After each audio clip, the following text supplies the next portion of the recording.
Jusqu'où les journalistes étrangers peuvent-ils enquêter sur le sujet ? Est-il possible de pousser la porte d'un de ces bureaux de pétition et de rencontrer les autorités ?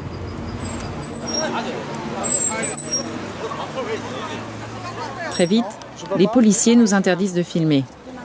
Vous êtes journaliste ? Vous pouvez me donner votre carte ? Leur courtoisie est inhabituelle.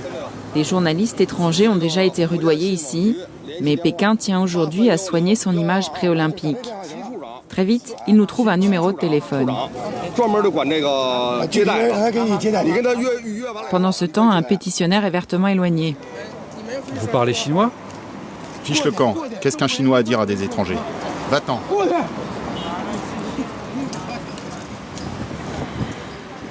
Les policiers nous présentent un responsable qui sort déjeuner. Nous sommes journalistes pour la télévision française et nous souhaiterions vous interviewer sur le système de pétition pour savoir comment ça fonctionne. On n'accepte pas les interviews comme ça.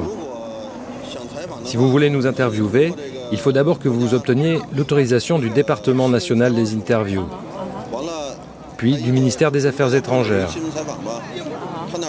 Après leur feu vert, il faudra passer par notre administration centrale des pétitions. Et ça prend combien de temps pour les formalités ? Je ne sais pas, on ne l'a jamais fait. Vous n'avez jamais accepté d'interview ? Non, Pourquoi ? personne ne nous l'a demandé. Des formalités incertaines qui prendraient des semaines. Nous partons, suivis par le vieux garde de l'entrée. C'est lui qui a empêché le pétitionnaire de nous approcher. Bonjour, vous êtes pétitionnaire aussi ? Non, je suis de la sécurité. Il accepte très vite d'être filmé. Après avoir pétitionné 1 ou 2 ans, leur esprit devient un peu retardé. Ils ne sont pas capables de suivre le monde nouveau. Le monde nouveau, c'est la construction économique, se faire une belle vie. Mais on a entendu dire qu'il y avait des tabassages fréquents ici à cette porte. S'il y a des tabassages, si je ne veux pas que vous filmiez et vous continuez, je vais te tabasser, ouais. Vous pourriez nous battre ? Si vous ne m'obéissez pas, vous violez mes droits de l'homme, non ? Nous sommes 1,3 milliard de Chinois. Comment voulez-vous qu'il n'y ait pas de problème ?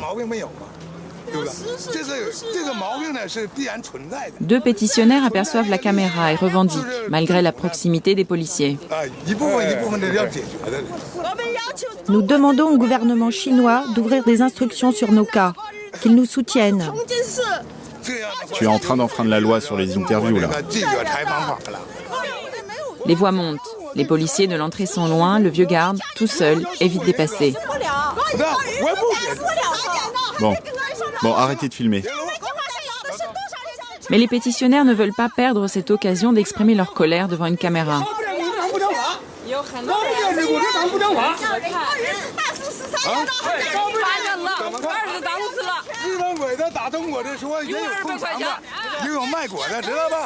Une manifestation spontanée s'improvise.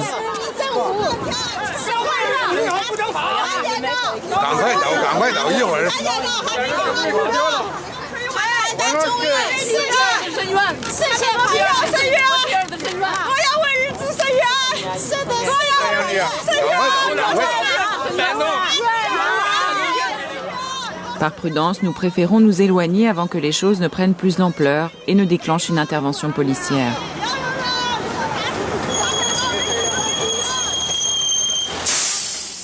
Avec le temps, la colère des pétitionnaires s'est organisée. Il y a 3 ans, j'ai rencontré Liotier, qui est devenu un symbole. Son sourire ressemble à un défi. Elle n'a plus peur. Pour ses compagnons d'infortune, elle est une véritable légende. Cette femme du Nord est arrivée à Pékin pour un problème de terre, mais au fil des années, elle est devenue le soutien et le porte-parole de beaucoup d'autres. Un jour, à l'abri des regards, elle veut me parler de la pétition collective qu'elle prépare. Elle exige du gouvernement chinois le respect des lois. Elle sait qu'elle prend des risques.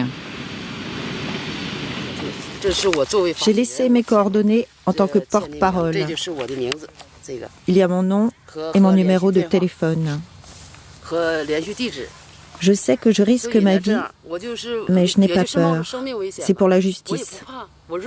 Si tout le monde arrivait à obtenir justice grâce à ça, ça vaut le coup. À chaque époque, il faut des gens qui se sacrifient pour faire avancer la justice. La victoire ne vient pas sans sacrifice.